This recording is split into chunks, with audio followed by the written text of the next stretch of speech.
I'm sure most of you guys watching has had a pet at least once in their life, whether it's a cat or dog or even something more rare like a hamster or rabbit. But these pets are pretty tame and boring as fuck compared to what's out there in the animal kingdom. So in today's video, I'll be looking throughout the world, in the deepest trenches of the ocean, the bushiest jungles, the highest mountains, or the blue skies, to find the most badass exotic pets that you should get.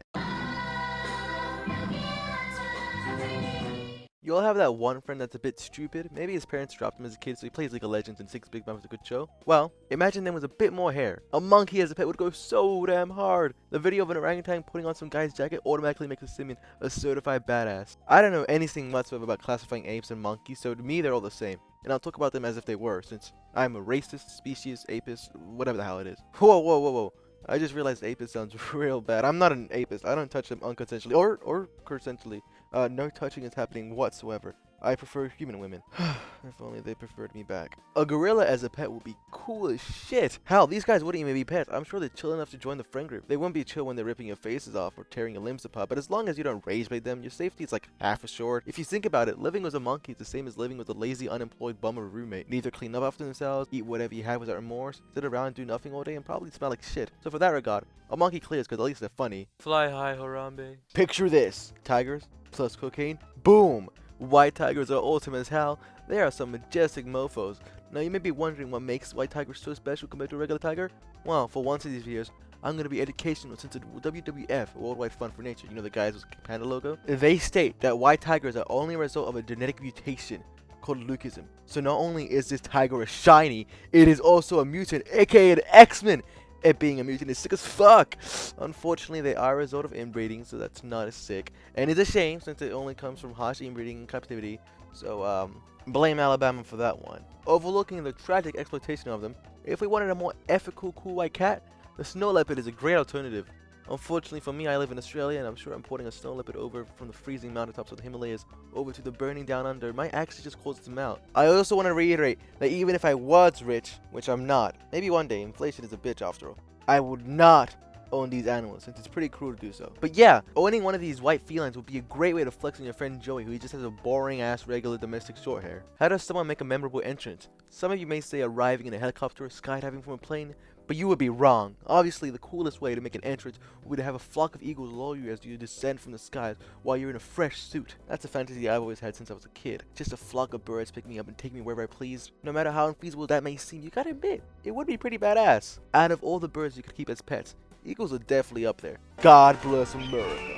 If you're a cartoonishly evil villain, you could own vultures, which has their own air of aura. As you know, they've just been used to eat a man alive. While birds are known for their wings, flightless birds are still pretty cool. Having an emu and an ostrich as a war mount that you'd ride around would be unequivocally badass. There's so many exotic birds too that you could just replicate your voice. Imagine the rage bait you could have using that. Invite someone over to your house that you hate and have an army of parrots just call them slurs all day long, or throw them to the vultures. That works too. Birds in general make great exotic pets, but after conquering the skies and lands, I think it's time we get wet, pause, and look into the ocean. A dark abyss lurks underwater, for an entire realm that us humans are not privy to holds beasts beyond our imagination. If you were teleported to the bottom of the ocean, you would be crushed in an instant, like that one submarine full of rich billionaires with rocks for brains. So, imagine the process of evolution that life forms down there would have to undergo in order to withstand it. They must be incredibly fearsome creatures. What the fuck is that?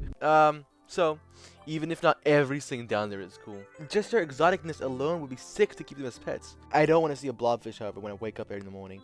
I mean, I could have the world's greatest aquarium with a rich ecosystem that contains a coral reef inhabited by clownfish, dolphins, whales, sharks, I don't know any of the fish, and seahorses, I guess.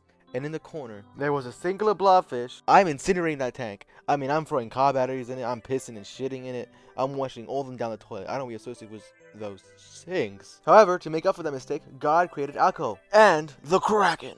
Channel your inner pirate for this one, because yarr matey, I want a giant squid as a pet.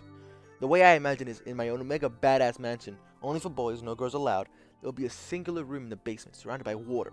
This room is made of glass so you can see all the water around you, kind of like an aquarium. But there are no fish and it's so dark. In fact, it's getting darker. You get closer to the glass to see what's going on, only to be met by the singular eyeball of a giant squid opening up, staring into your soul. Like, who wouldn't want a colossal squid? Even the name goes hard, straight up Attack on Titan. The largest ever recorded colossal was 43 feet, or 15 meters wide, and a chunky boy at 1,500 pounds or 700 kilograms. That is a lot of calamari. If y'all had any rival captains DB needing in Sunny Davy Jones' locker, Using your private kraken will be a grand way to impress the maiden. Honorable underwater pet mention goes to the sarcastic fringehead. Yes, that's the actual name. And not only is it an ugly cunt, goddamn, what that mouth do though? Tales of dragons have existed in human culture for millennia, transcending the language barriers. Civilizations disconnected from one another dream of these soaring lizards, and the closest thing we have to them would be a Komodo dragon, and they're cool, don't get me wrong, but a bit too basic for me. Wait, they run how fast? Okay, maybe I'm disrespecting them a bit too much, because they could easily tear me apart, easier than a Catholic with a schoolboy's ass. Can I get an amen? Too much? It ain't wrong.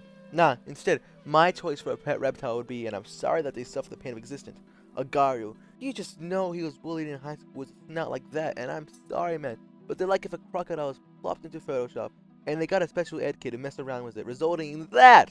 I do feel a bit bad making fun of them. I'm sure they have a great personality. That's gonna wrap it up for today's video, because while researching, I just discovered what a Madagascar blind snake is, which secures the fact that I'm never visiting there, and I'll have nightmares of it now that I'm scarred for life. I hope you guys enjoyed the video. If you have any recommendations for pets I should add to my imaginary zoo, I would love to hear them, and maybe make a sequel with your guys' ideas. Please like and subscribe, and see ya.